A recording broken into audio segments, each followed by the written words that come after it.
Hi guys, welcome to another episode of The Aspiring Entrepreneur. I'm your host, Hamza Chowdhury, and in this video, I'd like to talk to you about the Tesla stock. Give you my Sunday night update like we do every week, and just wanted to check in and let you guys know that the S&P news is now been out for a few weeks, and we are trading extremely high. Last week we talked about the offering and kind of what that does for the stock.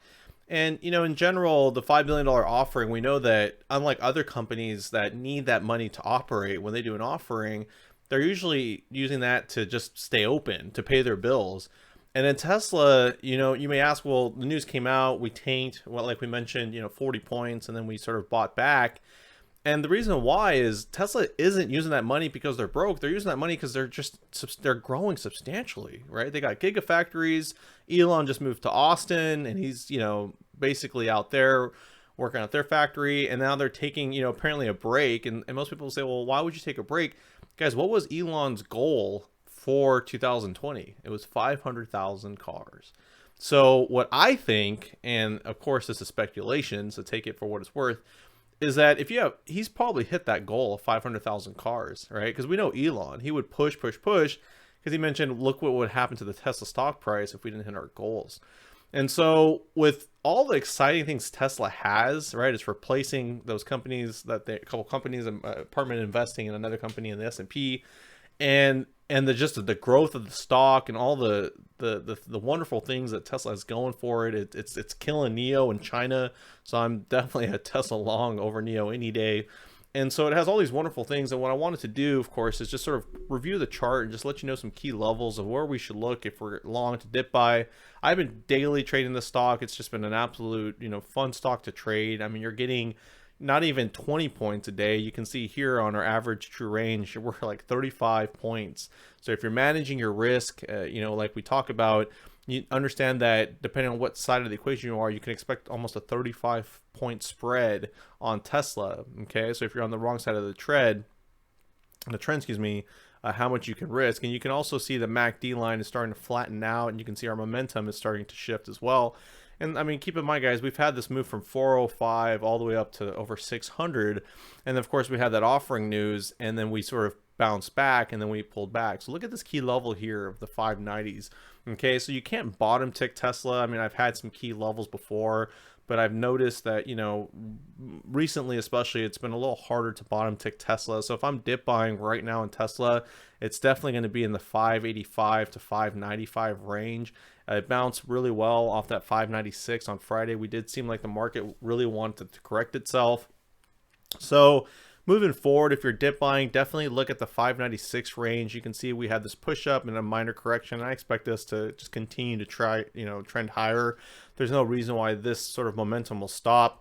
But you can also see here that, yeah, you're risking potentially, the 567, which we've validated a handful of times. You can see there's about, 8 daily candles in there where we've supported off the 566 as well, the level. So we've had the solid bounce up, and then we've, of course, we're trading up here north of, $650, guys. This is uncharted territory. Okay, so if you're someone, again, back in the 400s, you have 60% profit, please take your profit, take a portion of the profit, let a 25% of your shares run, and let them run to a point where that the supports are being essentially crossed, and now they're becoming a resistance. So in this case, this candle specifically, where I really felt like we had this sort of bounce, which was in the 540s.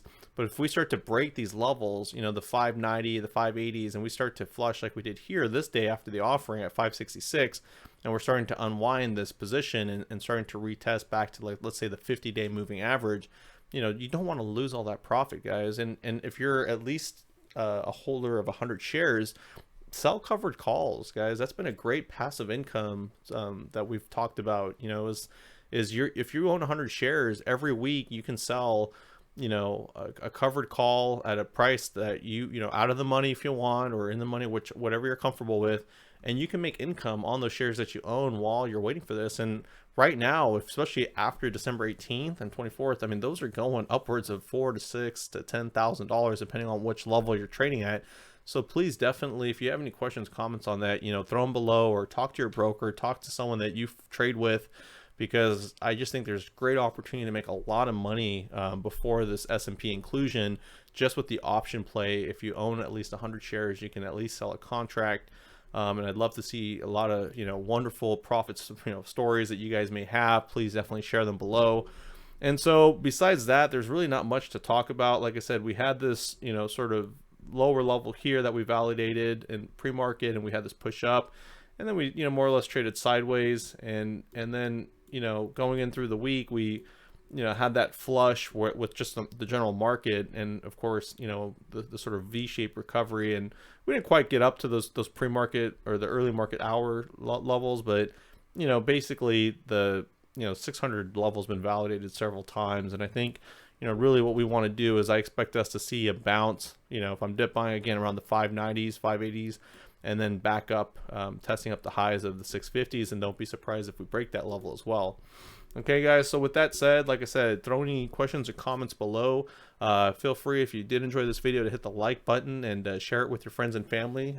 As always, we are a 100% free content channel, and so all we want to do is just help people and educate people and try our best to become better traders. All right, guys, with that said, happy holidays. Hope you guys are having an awesome month, and I'll talk to you guys later. Take care. Bye-bye.